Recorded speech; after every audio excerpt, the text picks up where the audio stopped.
querido professor, olá, querido aluno da nossa querida e gloriosa Escola Bíblica Dominical.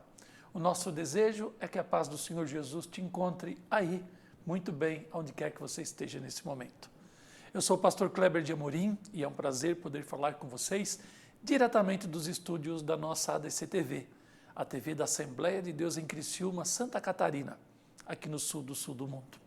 É uma honra poder estar com vocês em todas as semanas nestas pré-aulas, somando esforços em prol do reino de Deus, ensinando pessoas, aparentando obreiros para a obra de Deus, aí na maior escola teológica do mundo, a sua sala de aula, na igreja local aonde o Senhor Jesus te plantou.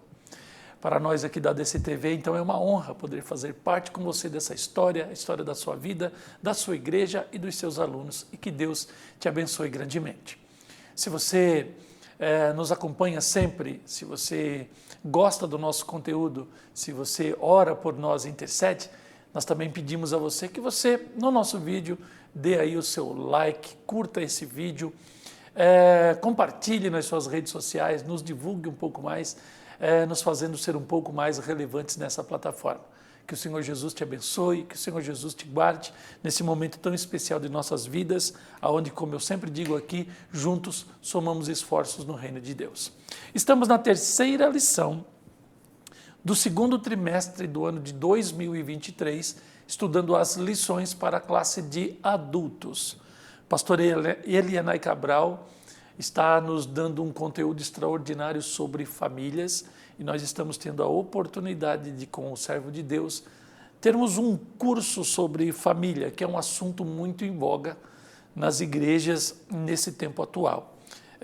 Não diria que é a coqueluche, mas é o tema principal a ser abordado nesses últimos dias, por conta de todo um contexto que nos envolve, seja no mundo religioso, seja no mundo social, seja no mundo político, seja nas questões ideológicas. Nós estamos enfrentando realmente uma grande batalha para lutarmos pelos valores da família tradicional e da família cristã que se baseia, se pauta e está fundamentada na palavra do Senhor.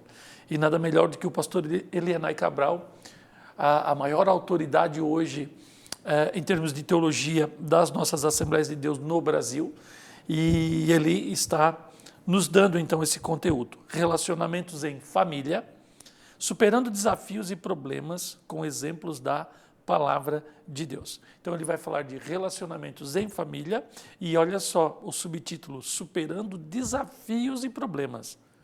Como? Com os exemplos da palavra de Deus.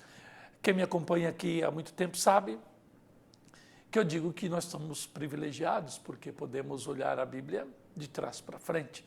Nós temos exemplos no Antigo, no Novo Testamento, na história da igreja, de pessoas que deram a sua vida em prol do Evangelho, que foram martirizados por amor a Cristo, que renunciaram a tudo por amor ao Senhor e venceram e estão lá nos esperando chegar aonde eles já estão.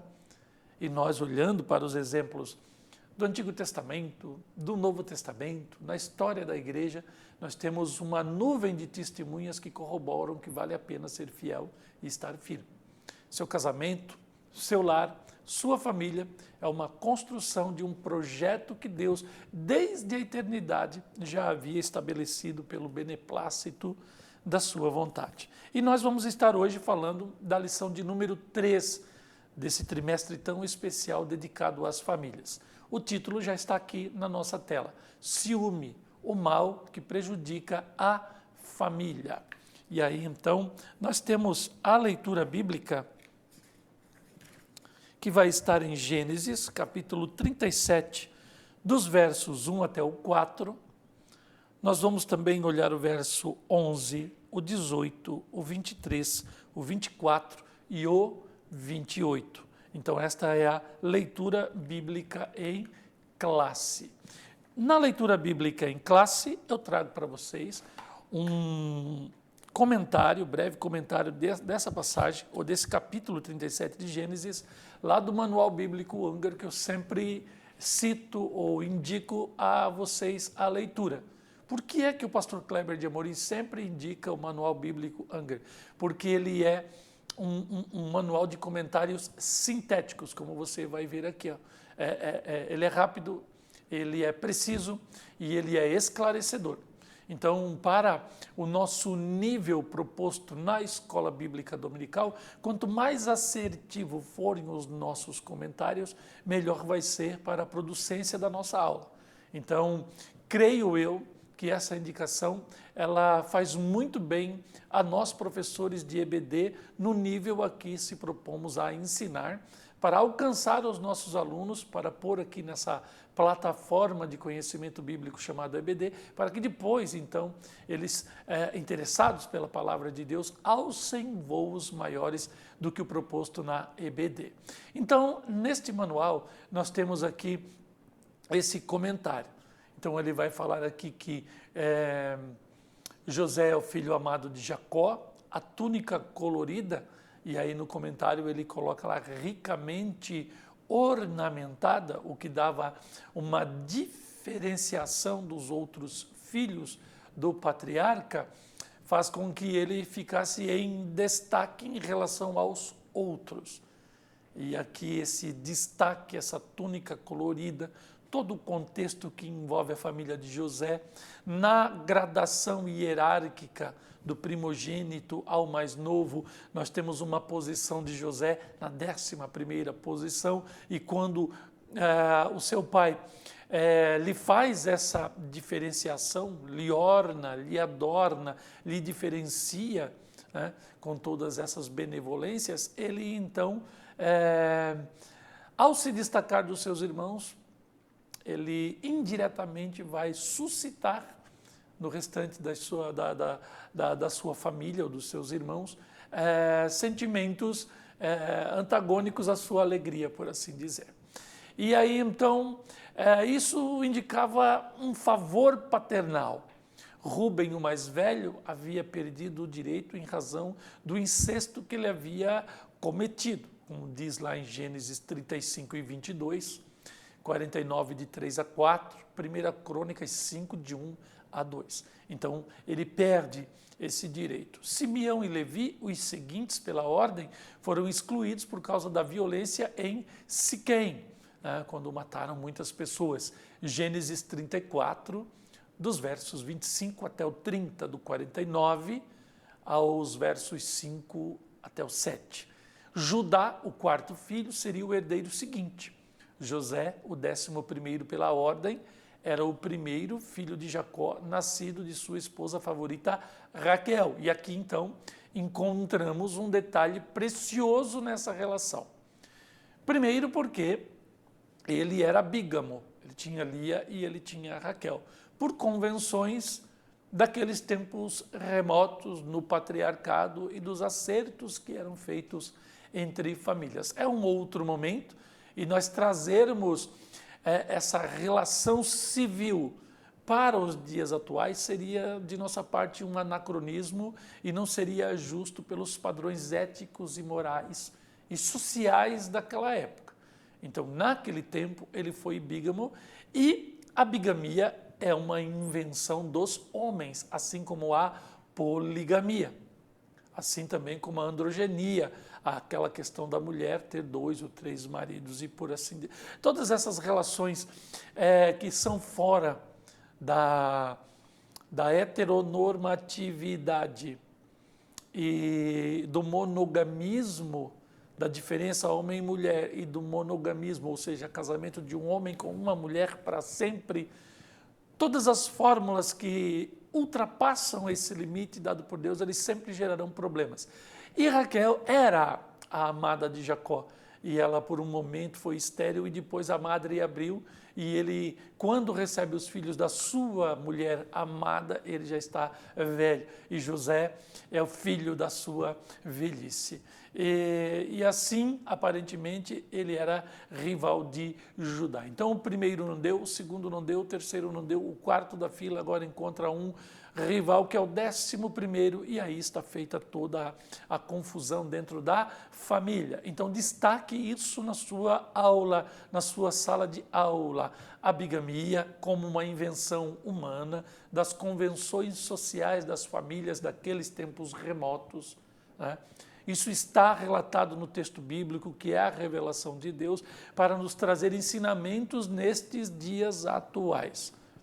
Não podemos aceitar poligamia nem bigamia dentro da cristandade nos dias de hoje, e também precisamos trabalhar os nossos corações, os nossos jovens, a igreja, a termos coinonia na adoração e, ao mesmo tempo, preparar os nossos jovens para casarem-se com as pessoas que realmente eles amarem de todo o coração e com os sentimentos mais nobres e puros possíveis. Não podemos, nos dias atuais, com todo o arcabouço de ensino que temos, promover casamentos arranjados, para que sentimentos obscuros não pairem no ideário daqueles que estão casados com pessoas das quais eles não amam. Ah, sou casado com esse ou com aquela, mas de fato eu amei aquele lá que está casado assim ou aquela, e a confusão ela está feita. Então eu trouxe aqui para vocês, pessoal, uma linha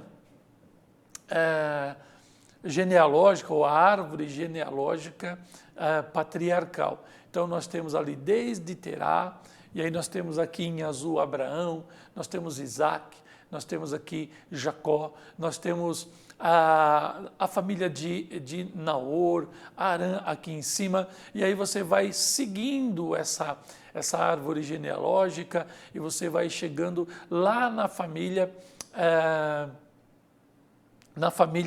dos parentes de Jacó, e aí você vai ver ali a Lia de um lado, você vai vendo Raquel de outro, suas duas concubinas, e aí todos os filhos gerados. Aqui nos filhos de Jacó, ainda eu procurei colocar para vocês aqui Rúben, Simeão, Levi, Judá, filhos de Leia, a esposa que mais deu filhos para Jacó, mas era a que menos ele amava. Do outro lado temos Raquel com Jacó, com Benjamim, com José, melhor dizendo, Benjamim, e os filhos ali de José, Efraim e Manassés. E aí você tem toda a árvore genealógica deles e a capa do comentário Munger.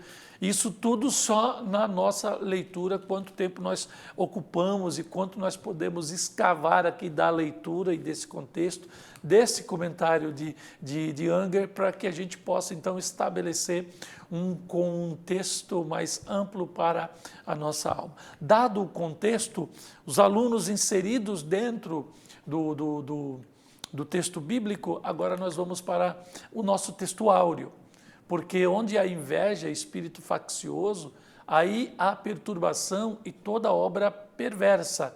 Tiago 3:16. E aí quando você vai para a leitura bíblica em classe, olha o que vai dizer ali o versículo 11 do capítulo de número 37 de Gênesis. Veja o que diz o versículo 11, diz assim, ó, seus irmãos, pois, o invejavam. O texto áureo está dizendo, porque onde há inveja e espírito faccioso, facção, divisão, aí há perturbação e toda obra perversa. Veja como esse termo facção, ele é diabólico, ele é demoníaco. Hoje em dia se fala muito em facções criminosas, falando sobre as violências urbanas. Então, a inveja gera a facção, que gera toda a perturbação e a perversidade. E aí aqui no 11 diz, seus irmãos o invejavam, e olha só, e seu pai, porém, guardava esse negócio no seu coração. Então ele provocou a situação, ele suscitou no coração dos seus filhos a inveja, a ira, a perversidade, e ele olhava a situação, guardava no seu coração, e ele não tomou as devidas providências no tempo exato, o que poderia evitar a tragédia de José indo para o Egito. A verdade prática, o ciúme é uma obra da carne. Veja que há o fruto do Espírito e a obra da carne. Quando se fala da obra da carne, fala-se do peso, do esforço, do desgaste para que a volúpia, a concupiscência, o desejo carnal, ele vem estar em voga. Então, o fruto do Espírito é uma obra de Deus em nós, depois de um desenvolvimento espiritual, da conversão, do desenvolvimento espiritual, dos dons do Espírito, uma experiência, a vida pacificada, o fruto do Espírito, então, ele aparece. As obras da carne, elas sempre geram esforço, cansaço, divisão, tristeza, fadiga e assim por diante. Então a inveja é uma obra da carne e só o fruto do Espírito é capaz de superar as consequências ruins dessa emoção. E quando falamos aqui de emoção, na verdade prática, precisamos destacar aos alunos da nossa sala de aula que, olhando pelo prisma da tricotomia humana, corpo, alma e espírito, nós sabemos que do corpo procede a alma com os seus sentimentos e sentimentos com as suas subjetividades. Então é tudo muito subjetivo, é tudo muito incontido, é tudo pautado na base dos sentimentos, é aquela força que vem de dentro, que nos domina muitas vezes, que nos transtorna, que nos alegra, mas é algo que não está dominado pelo sentido da razão. Aí a razão está conectada ao espírito, a alma conectada com o corpo. Então, a soma, no grego corpo, ela é tocada pelos sentidos a emocionar-se. A música faz a gente, muitas vezes, se movimentar, a música triste faz a gente chorar, a alegre faz a gente ter vontade de dançar e assim por diante. A gente é movido por esses sentimentos. Os sentimentos, então, eles devem transcender a categoria da mente, da razão, da inteligência. E aí, na racionalidade, o sentimento ele é contido e ele é dominado. Verdadeiramente, o espírito está pronto, a carne é fraca porque ela pode ser movida por sentidos, por concupiscências, o ser concupiscente e ele não se dominar. Então a inveja é uma emoção, ela vem da alma, ela foge à razão.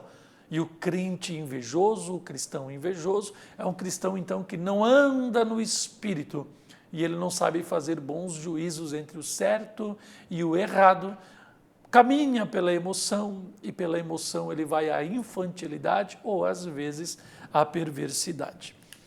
Então nós temos aqui a definição para ciúmes, que é a palavra-chave da nossa lição de número 3 do trimestre 2 da classe de adultos deste ano de 2023. No hebraico a palavra guiná é ciúme ou zelo, que figura por 41 vezes no Antigo Testamento. Por exemplo, Números, e aqui são várias passagens. Então, você pode, no contexto imediato, analisar a palavra guiná como ciúme, e geralmente o ciúme, ele é contornado, vou usar esse termo temperado, com essa significância do zelo. O zelo de Deus que consome o Senhor, é um zelo pela pureza das coisas, pela santidade do ser, pela possibilidade de o ser lhe servir, lhe adorar e estar conectado ao seu fim útil, que é encontrar o próprio Deus. Então, quando esse caminho ele é contornado, desviado, transtornado, destruído, a ira de Deus se acende porque ele é ciumento, ou zeloso. No Novo Testamento, a palavra grega parazeló, termo ter muito ciúme, que ocorre 4 vezes lá em Romanos 10 e 19, 1 Coríntios 10, 22, Romanos 11, 14, e lá em 1 Coríntios capítulo 10 e versículo 22, são muitos zelos, assim como em Romanos 11, 14, é a emulação. A emulação é aquele sentimento de você querer ultrapassar o outro.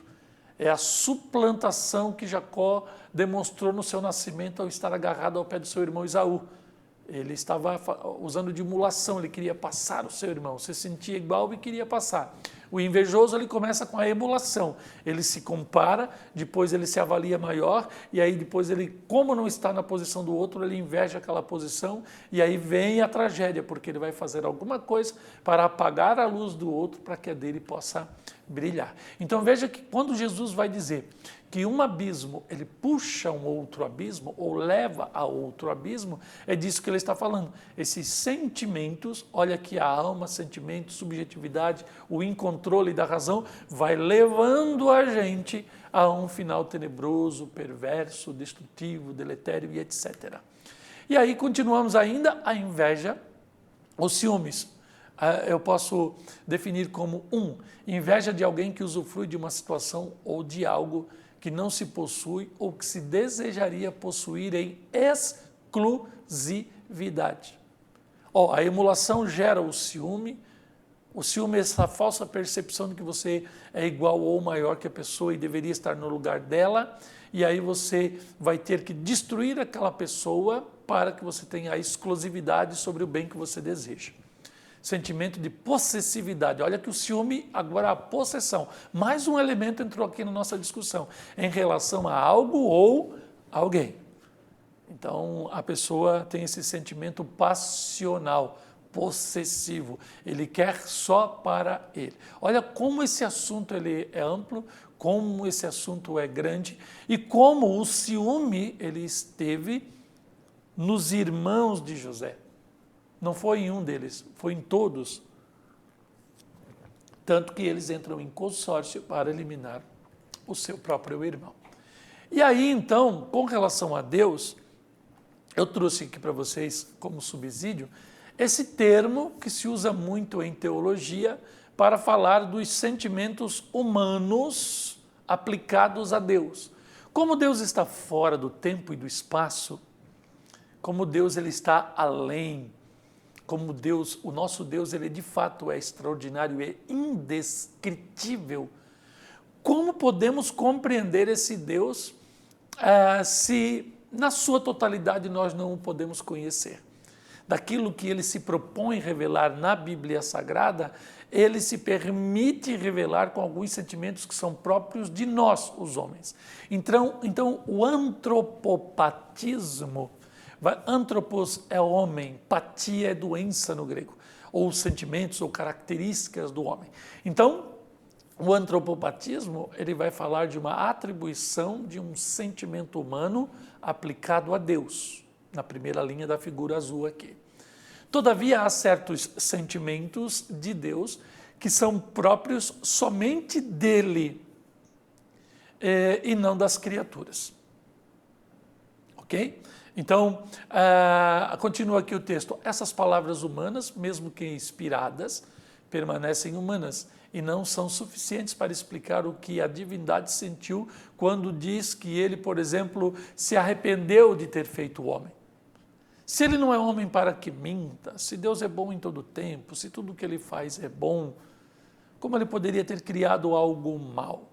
E por que então que ele lança o dilúvio para destruir aquela geração, para refazer ou resetar, numa linguagem mais moderna, a humanidade nos dias de hoje? Então a palavra que o autor mais consegue, a palavra que ele usa, da qual ele mais consegue externar o que Deus está querendo dizer através da revelação se arrependeu, ele se entristeceu, ele olhou para a humanidade e ele sentiu profundamente, se sentiu profundamente angustiado por ter criado aquela humanidade e por que não ter que matá-la naquele dilúvio.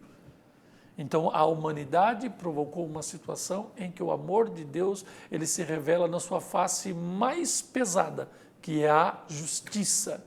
E ele teve que frear aquela geração, assim como ele teve que frear a geração de Sodoma e Gomorra, porque senão eles entrariam num estado de desordem e devassidão tão grande que eles sozinhos se autodestruiriam. Então esse é um assunto profundo, a gente vai falar da graça de Deus nesse contexto, e aí nós vamos perguntar por que Deus ainda não terminou com o mundo, por que Jesus ainda não veio, por que a história está correndo, e por que a humanidade ela progride a cada dia mais para o mal, a iniquidade, perversidade, etc.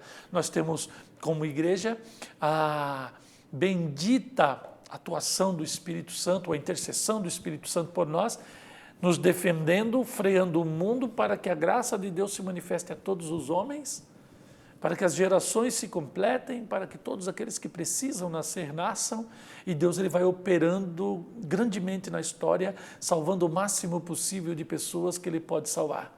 Mas o peso de Deus em ver as gerações incontroláveis, como cavalos sem freios indo para o abismo, como diz o salmista, faz com que ele tenha esse sentimento de pesar que Moisés no Gênesis vai descrever como arrependimento. Então, antropopatismo são esses sentimentos negativos do homem aplicados para Deus, mas nós sabemos que Deus, de fato, não tem as deficiências morais do seu caráter, da sua personalidade como nós temos. Deus é perfeito e tudo que Ele sente é perfeito, e essa é uma busca por saber como Deus faz, age e sente. Então, espero que esse termo teológico antropopatismo, ele pacifique seu coração de algumas dúvidas e lhe ajude a entender o que é ciúme nos homens e o ciúme aplicado a Deus, que é um sentimento negativo dos homens, mas quando aplicado a Deus, fala do amor de Deus aplicado em justiça, no seu zelo, no seu cuidado, no seu carinho, para que a criação, mesmo corrompida pelo pecado, ela ainda se mantenha, de certa forma, preservada para que os propósitos de Deus se cumpram no decorrer da história. Chegamos então na introdução. Quanto ao assunto, não chegamos no primeiro tópico, mas eu escolhi nessa pré-aula explorar bem o tema do ciúme, para que você fique bem fundamentado acerca do ciúme na perspectiva humana, na perspectiva divina, de Jacó, dos seus irmãos, de José, para que agora a gente flua um pouco mais rápido nos tópicos da nossa lição. O primeiro tópico de hoje, o ciúme como causa de conflitos. E a síntese desse tópico vai nos dizer que, na família de Jacó, podemos constatar que o ciúme é uma obra da carne, já falamos de obra da carne, e quando cultivado, olha só, a obra da carne cultivada, como se você estivesse numa academia para se esforçar em trabalhar para que a obra da carne aconteça de uma forma plena na vida do ser humano. Prejudica muito os relacionamentos dos homens ou humanos. O primeiro subtópico desse primeiro tópico vai nos dizer que Jacó amava José mais do que a todos os seus filhos. E esse, nós falamos na lição de número 2, é um sentimento muito perigoso. É possível que o patriarca tenha percebido que havia algo especial em relação a José, talvez. Pais percebem as diferenças de personalidade e de temperamento de cada um dos seus filhos. Eu sou pai de 2 e Deus me deu a graça de ser pai de um casal. Então eu tenho um único filho e uma única filha e tenho 2 filhos somados. E aqui eu já preciso ser sábio na hora de avaliá-los. Um como homem, outro como mulher. O desenvolvimento deles diferente, cada um com as suas características e personalidades próprias, mas cada um manifestando a virtude masculina, feminina, e aí então a gente pôde experimentar nos filhos esses 2 universos, o feminino, o masculino, e como eles se desenvolveram. Então é um privilégio ter um casal de filhos, como é privilégio ter 2 filhas ou 2 filhos, ou ter todos os filhos de um sexo só.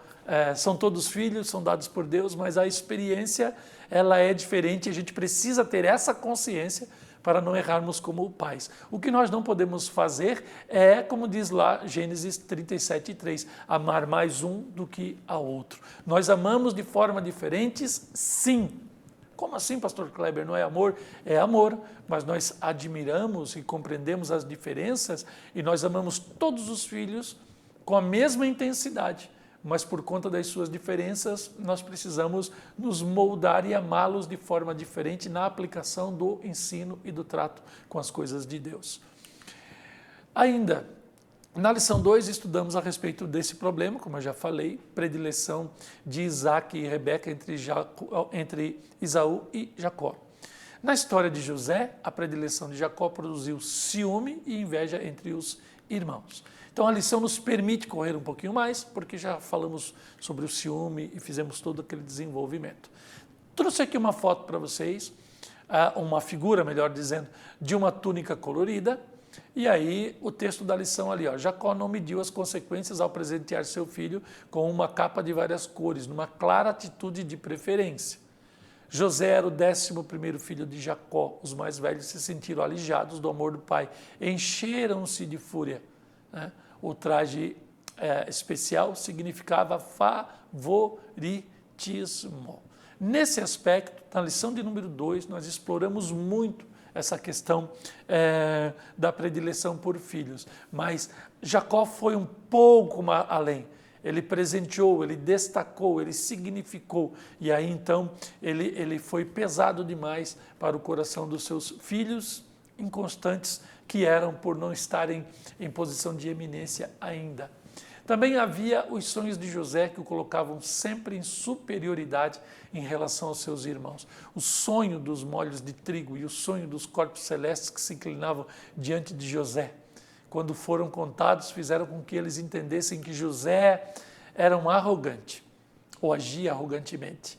Os sonhos tinham um caráter profético, mas seus irmãos entenderam como uma atitude presunçosa da parte de José. Aqui você pode até, inclusive, dar um parênteses e alertar os seus jovens, os jovens e os irmãos que estão aí na sua igreja, de que quando Deus começa a confirmar uma obra na vida de uma pessoa, um ministério, e ele começa não a se dar bem no padrão humano, mas ser abençoado pelo Senhor, ele precisa, inclusive, se conter na alegria, receber os favores de Deus, mas ter a sabedoria para não suscitar nos outros a ira. E é uma questão natural. Há pessoas com mais habilidades, com mais carisma, com mais capacidades, que fazem mais, que granjeiam mais, que lucram mais para o reino de Deus. Deixa eu usar essa linguagem corporativa, eles lucram, dão mais dividendos e tal.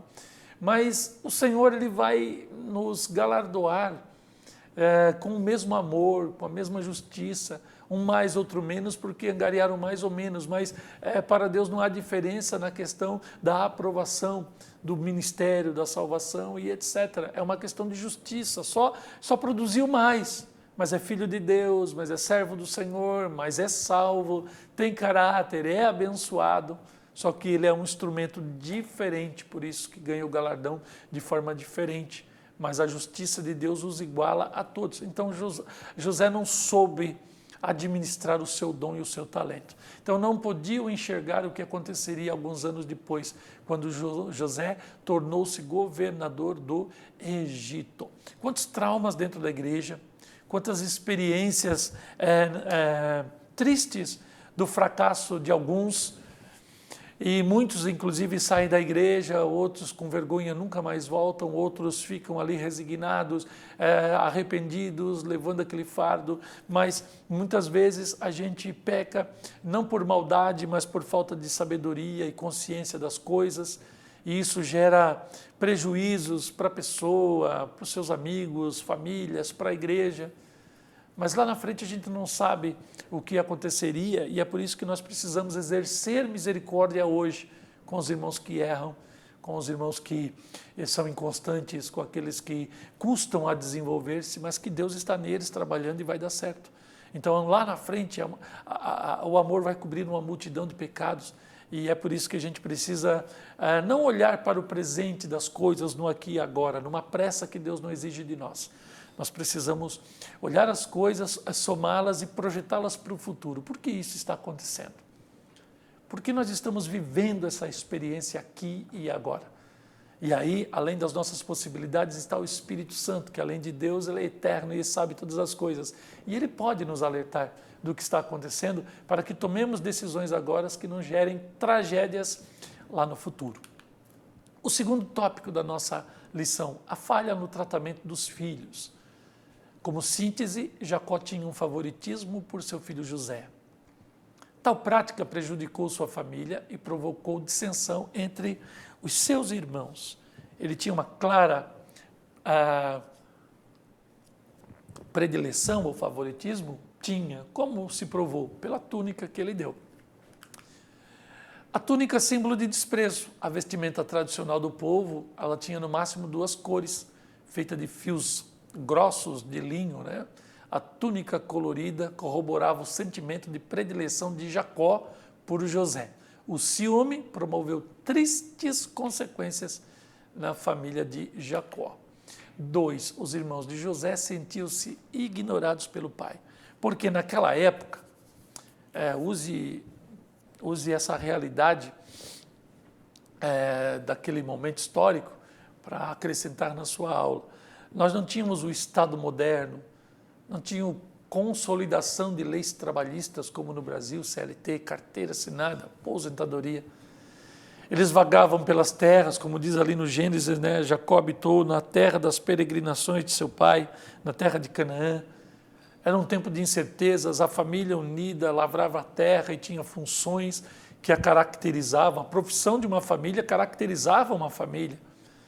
Então, os filhos, eles saíam a lavrar, a pastorear, tinham suas responsabilidades. E havia uma certa distância do patriarca na tenda, dos filhos que estão como satélites orbitando em torno daquela autoridade patriarcal. E de repente aquela autoridade traz para perto de si um filho e ele vai orbitando em torno do pai com favoritismo e depois ele vai levar do pai para os filhos a mensagem e a comunicação, como se ele fosse um elo, como se ele fosse um logos, como se ele fosse um demiurgo, como se ele fosse um preposto. E aí o que acontece? Nesse ir e vir de José entre o seu pai e os seus filhos, ele recebe a predileção do pai e leva aquela falsa imagem de desamor para os seus irmãos, e ele, em vez de levar o amor do pai, ele está levando ódio ao coração dos seus irmãos. Uma situação muito terrível que nós estamos vendo aqui. Então, eles se sentiam ignorados, longe do pai, desprezados, e quando José os visitava, trazendo mensagens do pai, eles viam ali o desprezo do pai e não mais a seu irmão. José agiu com inexperiência, imaturidade, arrogância. Seus irmãos não aceitavam sequer ouvir o filho preferido de Jacó. Encheram-se de rancor, de ódio, desejando acabar com a vida do seu irmão. E aí eu trouxe aqui para vocês, depois eu vou trazer as definições aqui de inveja, rancor e ódio. Então o ciúme é uma emoção, já falei de emoção. É uma infecção que se espalha pelo corpo doente. Inveja, rancor e ódio geralmente tem no ciúme o nascedouro. A emulação gerou o ciúme já vai partir com 3 galhos aqui, ó. Inveja, rancor, ódio. Né? O ciúme desperta o furor, Provérbios 6:34. No Novo Testamento, o apóstolo Paulo mostra que tudo que provoca contenda e dissensões tem como origem a carne. O ciúme é uma obra da carne. Aqui eu tenho a definição de inveja, você pode dar aqui um pause e comentar aí na sua sala de aula. Tenho aqui a definição de rancor e tenho também a definição de ódio. Esses 3 sentimentos aqui, inveja, rancor, ódio, são os sentimentos que o nosso grande Helenay Cabral nos faz pensar nesse segundo tópico, do tópico 2 da nossa lição. Então, emulação, ciúme, a emulação, o sentimento de se igualar e ultrapassar outra pessoa. Depois a posse, a passionalidade do bem ou do ser só para aquela pessoa. O ciúme, então, ele vai transtornando a alma e fazendo a pessoa desejar, criando inveja, rancor, ódio e depois a desgraça, certo? E estamos aqui ainda, analisamos o ciúme na relação entre os irmãos, mas ele está presente em muitas outras relações. Ele pode trazer problemas para a vida conjugal entre marido e mulher, pode trazer problemas para a vida conjugal, para amizades sinceras e relacionamento profissional.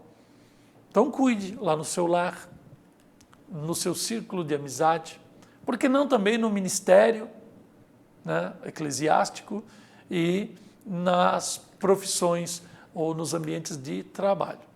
Onde ele domina, sobra desconfiança, insegurança, controle e posse.